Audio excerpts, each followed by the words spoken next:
نوبهار ببینم لچلەی هاوینە نەوبەهار ببینم قەندیل مەندیلی هەر فرێنەدا قەندیل مەندیلی هەر فرێنەدا وەرچینە شێستان بۆ گەشتی ئەم ناوە وەرچینە شێستان بۆ گەشتی ئەم ناوە جوانی جیهانی خوا بەم شوێنەدا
شێستان بۆ گەشتی ئەم ناوە وەرچینە شێستان بۆ گەشتی ئەم ناوە جوانی جیهانی خوا بەم شوێنەداوە جوانی جیهانی خوا بەم شوێنەداوە منەوتە جوانە شوێنی کۆتەریانە منەوتە جوانە شوێنی کۆتەریانە هۆبە بە هۆبە ڕەشماڵیان هەڵدا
پێشەکی بە ناوی قوتابخانەی کلێڤەرەوە بەخێر هاتنی هەموو لایەک دەکەیت بۆ ئەم گەشتەی قوتابخانەی کلێڤەر لە سیویەکی سێی 2018 بەخێر هاتنی یەکە قوتابیان و مامۆستایان دەکەیت کە لە هەموو ساڵێک ئەم گەشتە دەست پێ دەکەین بۆ ئەوەی قوتابیان کەشێکی خۆش لە قوتابخانە زیاتر ببێتە هۆی پێشکەوتنی زانست و پەروەردە زیاتر قوتابیانمان.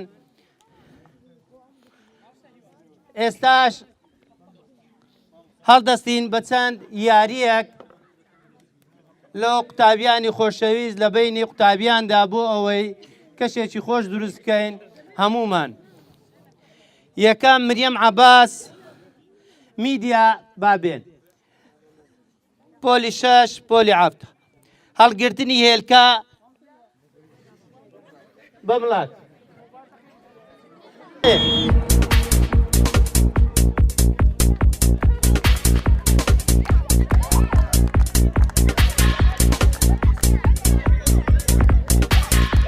Hey, sapra, sapra! Sapra!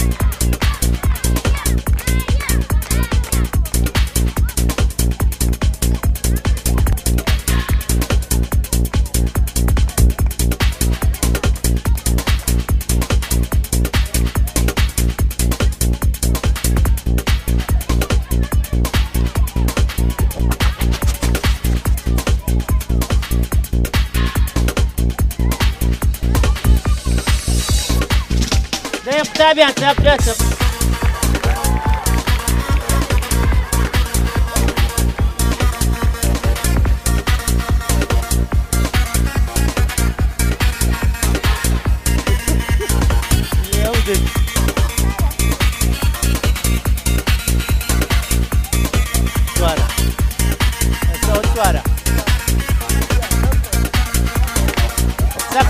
سەپرەتی خەریم بۆ میدیا.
سەرەتا بەناوی خوای گەورە بەخشندە و میهرەبان ئەمڕۆ کە ئاکاتە 31 سەی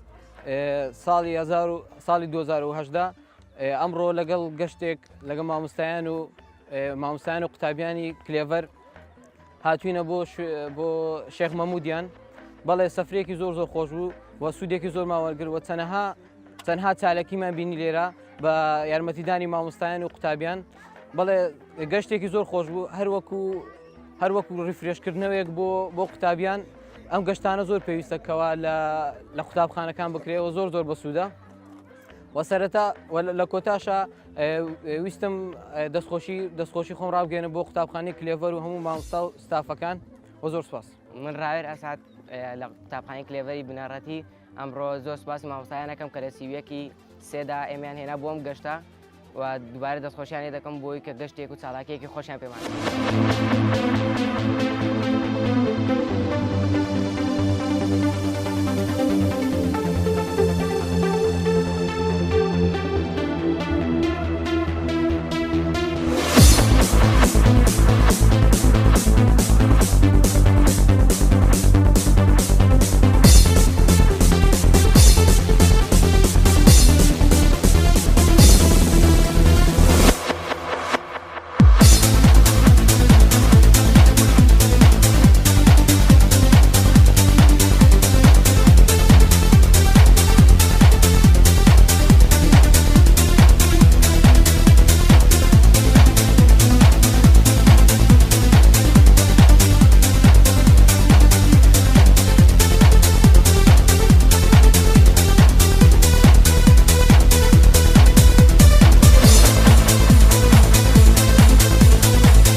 سڵاتان لێبێ من ناوم مینەیە گەشتێکی بەهاریمان کرد لە قوتابخانەی کلێڤەر سوپاسی مامۆستایان و قوتابیان دەکەین. ئەوڕۆ گەشتێکی قوتابخانەمان ئەنجامدا ئەویش لە گەشتی بەهارە بوو و زۆر سوپاسی مامۆستاکان دەکەم کە ئێمەیان هێنا بۆ گەشتە و ڕۆژێکی زۆر خۆش بوو بەلامنەوە سوپاسی مامۆستاکان دەکەم.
أبدا من بكشف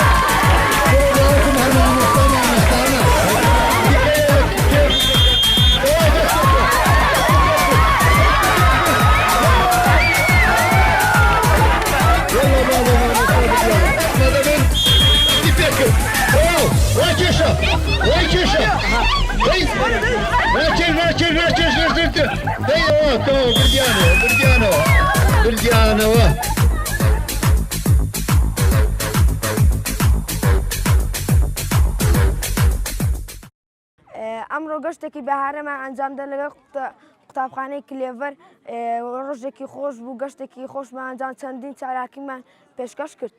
Hello dears, as Clever School staff, we're here having a picnic with our teacher and the students in Sheikh Mahmoudian at 31st of March 2018. We're having a great time at this beautiful place. Thanks for Clever School and our teacher for bringing us to here to see the beauty of nature. Thank you.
كتابخانە ماڵمانە خێزانی دووەممانە کتابخانە ماڵمانە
خوش بوو